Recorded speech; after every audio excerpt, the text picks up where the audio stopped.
안녕하세요. 정치를 쉽게 풉니다. 정치회 쉽다! 용사는 떡밥이다. 그 떡밥을 물지 말고 검언개혁을 진행하라. 이것은 최근 커뮤니티를 중심으로 우리의 스탠스가 논의되었고 그 결과라고 할 수 있습니다. 용산 이전 논란은 윤석열이 만든 거대한 똥물이고 그게 똥물인 거 이제 알만한 사람 다 안다. 똥물을 뒤집어 쓰겠다는데 왜 그걸 반대하냐. 우리는 우리 할 일만 하면 된다. 예산 집행 권한과 국방부 이전 명령권 등등은 문 대통령이 원칙적으로 행사하실 것이고 민주당은 행안위, 국방이 열어서 예상 비용만 확실하게 국민한테 알리면 된다. 이것이 바로 우리 시민들이 내린 결론입니다. 이런 가운데 청와대의 입장이 나왔습니다. 윤석열의 취임 전 대통령 집무실 이전 추진 계획에 대해서 무리한 면이 있어 보인다며 반대의 입장을 분명히 했습니다. 박수현 청와대 국민소통수석은 문 대통령의 생각을 이렇게 전했습니다. 새 정부 출범까지 얼마 남지 않은 촉박한 시일 안에 국방부와 합참, 대통령 직무실과 경호처 등을 이전하겠다는 계획은 무리한 면이 있어 보인다. 특히 한반도 안보 위기가 고조되고 있어 어느 때보다 안보 역량의 결집이 필요하다. 시간에 쫓겨야 할 급박한 사정이 있지 않다면 국방부, 합참, 청와대 모두 준비된 가운데 이전하는 게 순리다. 국방부, 합참 흔들림 없이 임무에 임해달라. 내가 나가기 전까지 어림도 없어! 이렇게 말씀을 하셨습니다. 그리고 오늘 박지원 민주당 비대위원장은 한 방송에 나와서 이렇게 말했습니다. 청와대 집무실을 옮기는 것보다 강원, 경북 화재로 집을 잃으신 분에게 집을 지어주는 게 옳은 게 아닌가?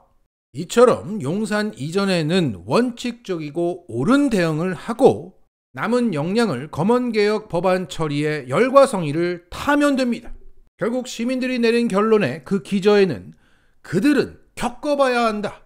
똥물을 처먹어봐야 안다는 판단이 있습니다. 그런데 이 민주주의의 값진 경험을 민주당 윤호중이 방해하고 있는 꼴입니다. 최근 용산 논란 관련해서 윤호중은 이렇게 말했습니다. 민주당은 결사의 자세로 안보와 시민 재산권을 지킬 것이고 국회에서 국방위 운영위를 즉시 소집하겠다고 말했습니다. 결사의 자세로 반대하겠다? 아직도 책임 여당이야? 그런 결사의 자세로 개혁 법안들을 추진했으면 언론당의 선거운동, 검찰공화국은 오지 않았습니다. 오늘 뉴스공장에서 그래도 윤호중 체제로 가자는 우상호 의원의 매우 실망스러운 발언이 있었습니다. 아직은 172석의 민주당이 법률 재정에 엄청난 영향력을, 법률 재개정에 엄청난 영향력을 행사할 수 있기 때문에 윤석열 정권을 너무 위협적으로 느끼지 않으셨으면 좋겠다. 자, 우상호 의원의 논리대로라면 민주당의 의석이 초라해지면 그때는 윤석열 정권을 위협적으로 느끼는 게 맞죠? 자, 지금까지 해왔던 그대로 민주당이 2024년 총선을 한다고 치면 어떻게 결과가 나올 것 같습니까? 윤호중이 법사위원장으로 원내대표로 비대위원장으로 계속 있으면서 개혁을 막고 밀어왔던 그 모습 그대로 앞으로 계속 가면 어떻게 될 것 같아? 그때도 그래도 민주당이지 하면서 찍어줄 것 같습니까? 지금 민주개혁 진영 지지자들의 생각이 뭔지 아십니까? 겪어봐야 안다. 똥물을 처먹어봐야 한다. 이거 생각하고 있습니다. 민주당이 나락으로 떨어져 봐야 정신 차릴 것 같다는 생각을 하고 있어요. 지난 4.7 재보궐선거 직전에 우상호 당신이 뭐라고 했습니까? 현재 민주당 지지자 8% 정도가 여론조사 전화를 받지도 않고 외면하고 있다. 그래서 돌아오라고 호소까지 하지 않았습니까? 하지만 그들은 끝내 돌아오지 않았습니다. 겪어봐라, 죽어봐라, 당해봐라, 이거죠. 저는 이번 대선에서 40대가 투표율이 낮았던 이유도 이런 맥락에서 해석되어야 한다고 생각합니다. 그리고 이번 대선 직후부터 족바가를 지지자들이 외치고 있습니다. 겪어봐라, 죽어봐라 이거예요. 최저임금으로, 면접으로 2번 남들에게 응징하겠다던 4050 그들의 분노가 바로 그것입니다. 그 분노가 민주당을 향하지 않고 있다고 생각하십니까? 이런 민주당에 대한 분노가 180석을 줘도 못 먹는 개혁을 못하는 이 분노가 2024년 총선에 들이닥치지 않을 것 같습니까? 우상호 의원은 지금까지 정치를 하면서 국힘당이 못하면 반사적으로 민주당에게 유리할 거야. 앞으로 윤석열이 똥볼 찰 거니까 다음 총선에도 우리가 유리할 거야. 이따위 아니라는 생각으로는 더 이상 안 됩니다. 우리가 돈을 달래요, 뭘 달래요? 그냥 정의가 물결 넘치고, 아니 최소한 상식적인 모습을 보고 싶어서 이 민주당에 붙어 있는 거 아닙니까? 이러한 순수한 의지를 가진 사람들을 언제까지 붙잡아 둘 수 있다고 생각하는 겁니까? 지금 위기입니다. 이 위기를 타개할 유일한 방법은 개혁입니다. 자, 정리하겠습니다. 윤석열을 격게 놔둬라. 개혁은 우리의 목숨줄이다. 지난 주말 조선일보는 여성시대 덕후에서 윤석열에 대한 살인 청부 논의가 이뤄졌고 그에 대한 신고가 이뤄졌다는 뉴스를 내보냈습니다. 이것은 지금의 용산 이전 논란의 국면 전환, 시선 돌리기용 떡밥 기사로 보입니다. 현재 많은 언론들은 이 떡밥을 물었고 더 자극적인 제목을 뽑아서 포털을 도배하고 있습니다. 이것을 언론당의 정치 공작이라고 밖에 볼 수 없는 이유는 작년 말에 팸커에서도 이와 같은 게시글들이 올라왔었기 때문입니다. 그러니까 국힘당을 지지하는 팸코에 올라온 글은 그냥 농담으로 치부해버리고 민주당을 지지하고 있는 여시나 덕후와 같은 여초 카페에서 올라온 글은 진지하게 살인 청부글로 간주하고 있는 겁니다.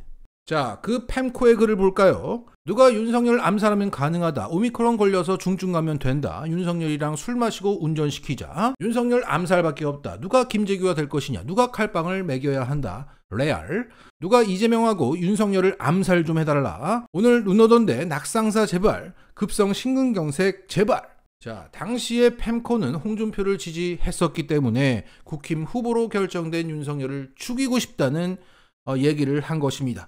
결국 이런 이중잣대를 들이대는 것을 보면 정치적 목적이 그들에게 있다는 것이고 그 목적은 여초 카페의 과격한 이미지를 덧칠하고 동시에 지금의 국면을 전환시키고 싶은 것입니다. 자, 이렇게 언론들이 떠들자 경찰이 내사에 착수했다는 소식이 또 전해지고 있습니다. 공식 수사에 착수했다는 게 아니라 내사에 착수했다. 빨리 이걸로 물타기 하자는 그들의 다급함이 느껴집니다. 자, 그러면 이 정치 공작의 대상이 되고 있는 현재 이 개혁의 딸들의 반응을 살펴보겠습니다. 일단 이 개혁의 딸들은 이와 같은 국민청원으로 대응하고 있습니다. 윤석열 당선인을 암살 모의한 FM코리아 팸코 회원들과 사이트 처벌을 촉구합니다. 자, 이렇게 눈에는 눈으로 대응하면서 그들의 정치적 의도를 드러내기 위해서 노력하고 있습니다. 그리고 이에 대한 여성시대 카페 글을 보면 자, 여시들아 속보에 총알 아끼고 검언개혁에 계속 집중하지.